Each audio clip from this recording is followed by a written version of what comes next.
महाराज जी के आज के विशेषांक में रक्षा सूत्र परिवार के सभी सदस्यों का हार्दिक स्वागत है।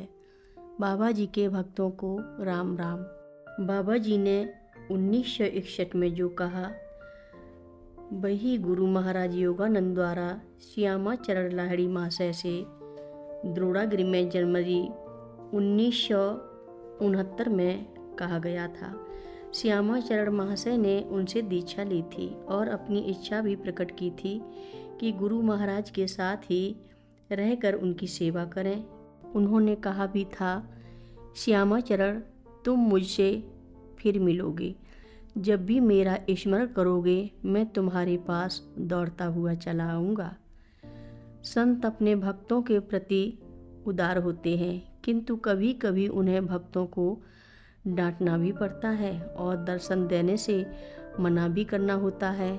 श्यामाचरण ने एक शाम मुरादाबाद में अपने गुरु दर्शन करना चाहे, किंतु दूसरों को यह दिखाने के लिए कि किस प्रकार महान संत अदृश्य रूप से आते हैं, गुरुजी पधारे, किंतु उन्होंने श्यामाचरण को आशीर्वाद का अविवेकपूर्ण प्रयोग करने के लिए डांट लगाई। बाबा जी ने कहा, अब जब श्यामा मुझे बुलाएगा तो बाबा जी नहीं आएंगे। अब बाबा जी तभी आएंगे जब उन्हें स्वयं लगेगा कि दर्शन देना चाहिए।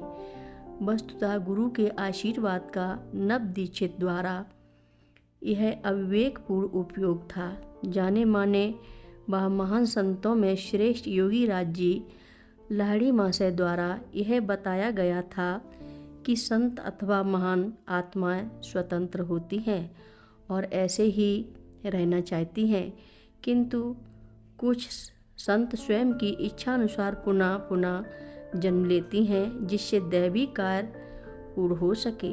ऐसी दैवी आत्माएं जिससे विश्व का कल्याण होता है, कृपा की स्रोत होती हैं।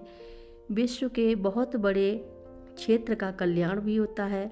विद्युत उत्पादन करने वाला बड़ा संयंत्र बहुत बड़े क्षेत्र तथा देश की आवश्यकता की पूर्ति करता है, किंतु विभिन्न दिशाओं में जाने वाली लाइनों में प्रवाहित विद्युत तरंग की मात्रा और शक्ति भिन्न भिन्न होती है। कभी कभी बहुत शक्तिशाली लाइन में अत्यल्प तरंग प्रभावित होती है। उस विद्युत का वितरण चुने हुए लोगों में ही उनकी क्षमता और मूल्य दे सकने की शक्ति के अनुसार ही किया जाता है। भक्त वही है जो अपने स्वामी से कभी विलग नहीं होता है। सच्चे भक्त हनुमान अपने स्वामी के साथ सदैव रहते हैं।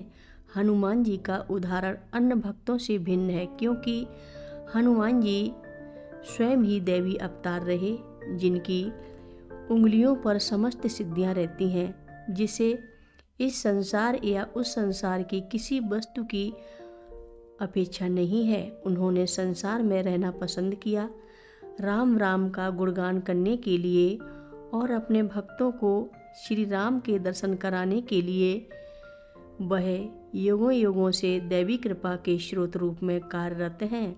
संतों के कार्य अत्यंत कठिन हैं। उन्हें जिन भक्तों से व्यवहार करना पड़ता है वे अपने जीविकोपार्जन के कार्यों तथा सांसारिक कार्यों में मग्न होते हैं। उनमें से अधिकांश यह भी नहीं समझ पाते हैं कि संसार से भी अधिक प्रिय कोई वस्तु होती है, उससे मुक्त होने की कौन कहे। उनमें से बहुत से लोग साधुओं और गुरुओं से दैनिक जीवन की आवश्यकताओं की पूर्ति मात्र किसी कष्ट से निवारण अथवा सुख साधन और आनंद की वस्तुएं चाहते हैं। उनके दर्शन की इच्छा मात्र कुछ क्षुद्र वस्तुएं प्राप्त करने, अचानक दुर्घटना से बचने के लिए अथवा किसी भौतिक वस्तु मात्र प्राप्ति के लिए होती है। संत ये बातें अच्छी तरह जानते भी हैं, समझते भी हैं, फिर भी उनके ऊपर मूल्यवान वस्तुएं नहीं लादते और उनकी प्रार्थना को स्वीकार करते ही करते हैं। एक बार बाबा जी बहुत से लोगों से घिरे थे जो उनसे अपनी इच्छित वस्तुओं की मांग कर रहे थे। परिणाम स्वरूप उनको स्नान और भोजन में देरी हो रही थी। मैंने द्वार बंद कर लिए और उन सभी को जाने को कहा। उन्होंने मेरे सिर पर थपकियां देते हुए कहा, दादा क्रोध ना करो, यह संसार है। तुम मेरे भोजन के लिए चिंतित हो, लेकिन इन्हें इसकी कोई चिंता नहीं है। हर एक अपने में ही व्यस्त हैं। गुरु अपने शिष्यों में भेदभाव नहीं करते हैं। कथा लंबी है, आगे की कथा सभी भक्तों को अगले भाग में सुनाएंगे। हर रोज़ महाराज जी की कथाएं सुनने के लिए सभी भक्तों का धन्यवाद।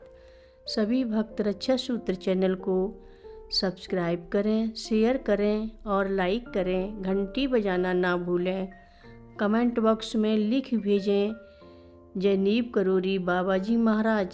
सभी भक्त मिलकर बोलो, नीव करोरी बाबा जी महाराज की जय जय बोलो। सिद्धि माता की जय जय बोलो। जय श्री राम बोलो।